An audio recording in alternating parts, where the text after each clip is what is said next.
аптеката. Влиза гражданин. Добър ден, ако обичам 2 кг риба. Как риба? Това е аптека, не виждате ли, че това е аптека? Каква риба? Аз ви питам дали има риба. Ама това е аптека. Знам, че е аптека, но мога че питам дали има риба. Няма риба. Ами така кажи, какво викаш? Отишъл си. След 1 час пак ида. Добър ден, аз идвам за 2 кг риба. Ние ви казахме, че няма. Точно така ми казахте. А 1 кг има ли?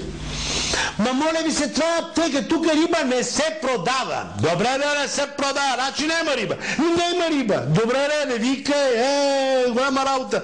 Вие па не отговаряте, като ви пита човек, бе. Отижа се след 2 часа, пак се връща.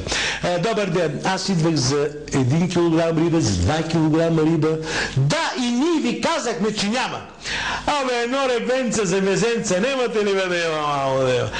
Абе, риба няма, бе, разбери ме, риба тук не се продава, това е аптека. Добре, бе, знам да четем, знам, че ще изхвърля вънка, аре марша вънка. Хайде, де, топа с рибата. Аптекара слага една табела. Риба няма. След 1 час нашия минава пак оттам и чете, влиза вътре. Ама значи е имало риба!